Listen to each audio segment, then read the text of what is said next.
Just a typical Taco Tuesday. Featuring Ghost from True Capitalist Radio.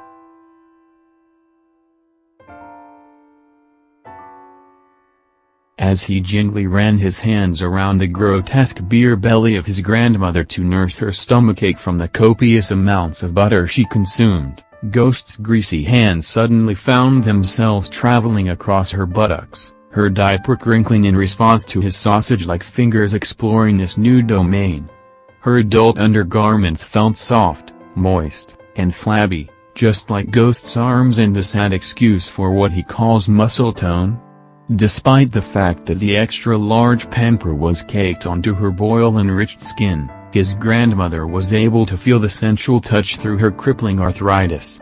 She uttered what sounded like a moan in response, though it was hard to make out since her vocal cords had long been damaged by the copious smoking of both cigarettes and Alabama Black Snake.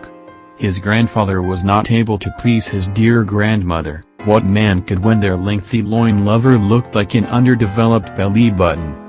Thus Ghost's grandfather became a willing cuckold who would regularly pay members of the upstanding African American community nearby to dial her like an Obama phone. Though one incident caused her and 5 chocolate-encrusted basketball enthusiasts to end up in the emergency room, although that is a story for another time. The smell that penetrated her shit sack smelled like expired pancake powder left out in the Texas sun for too long, which aroused Ghost because that sentence included the word Texas in it. Suddenly the Austin wildfires in Ghost's cholesterol-infested heart consumed him and he whispered into her hearing aid, "No one talks about my granny, she is a sweet woman, and she deserves a sweeter lover," as his hand rousingly gripped what he thought was her plum pass, but was actually an enlarged bedsore caused by her 50-year-long career of lying on her back with her legs in the air. He then suddenly ripped her diapers down. Her knees responded by buckling in shock to both the excitement and the arthritis. Her ass looked like a Niagara Falls of dead skin, almost resembling the foot of an elephant, or the elephant's foot in Chernobyl. Her anus was packed by a generous caking of elderly excrement, some of it still attached to the now grounded diaper, resembling chocolate heartstrings which aroused Ghost's skin flute as it prepared to play her rusty trombone in a sick symphony of incestuous sex. It was so wrong, yet also so right, like eating an aborted baby to fill the emptiness caused by a miscarriage. However, he hit a roadblock as his man-ham could not reach her geriatric spam clam due to the hardened river of shit which occupied her 3 gorges pistam. At this point his grandmother went into a diabetic coma. Despite this sudden development as well as the wall of hardened shit that even Mongolians couldn't break through preventing Ghost from enjoying her love lasagna, this did not deter the prognosticators of Pampers. After all, he was a natural-born shit-eater. He proceeded to furiously jack off his teeny-tiny Willy Wonka all over her chocolate factory, covering her bronze Laffy Taffy with streams of his Milky Way. This also violently released a kidney stone from his midget meat wand which shot across the trailer home and instantly killed one of the family Pomeranians faster than Herman Cain's presidential bid. The sudden feeling of relief and ecstasy washed over Ghost like a flood over 6th Street. He dropped to the fatty stumps which he called his knees but regained his composure and began to attack her anal nigger stain like the all-you-can-eat buffet at the Golden Corral.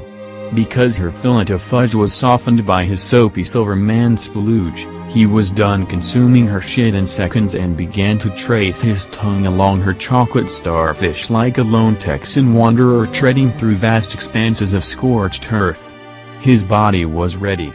He then took about 10 steps away from her butt crack and got a running wobble as he jumped 2 millimeters into the air and slammed his moisture-seeking meat missile into his grandmother's enchilada of love.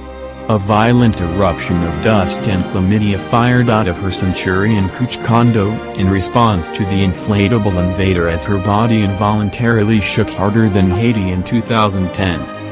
Ghost hastily searched her wildebeest-like back for something to hold on to balance himself with and his hands eventually hit pay dirt with a half-eaten candy bar of Snickers that was permanently glued into one of her fat folds. which he then gripped with both hands for dear life. He then began furiously pounding her more ferociously than Alex Jones did to Ghost in a one-sided fist fight many years back at a local Waffle House. Despite the temperature in the room being 65 degrees, Ghost was sweating. His heart was beating faster than a jackrabbit as he plowed into his grandmother's dick mitten.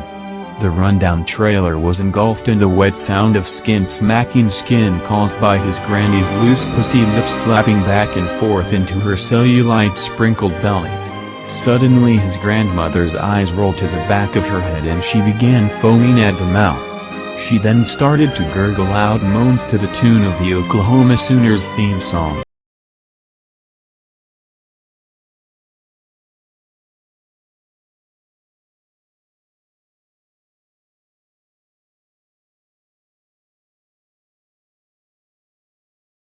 Kidney stone Ghost fired earlier. It got scared and its first instinct was to bite into her leg as her thigh resembled a big fat juicy ham bone.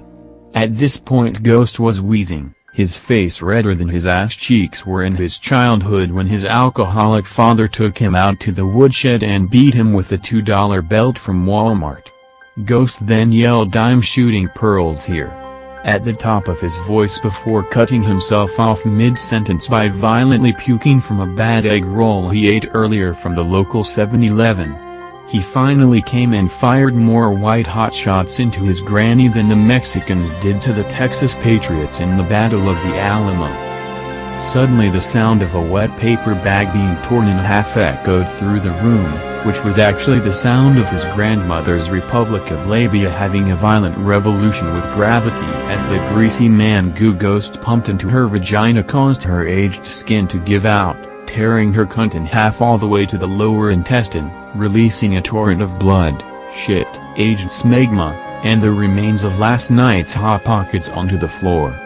Ghost was too busy having a stroke to notice the liquefied remains of his grandmother's internal juices rapidly hugging his knees.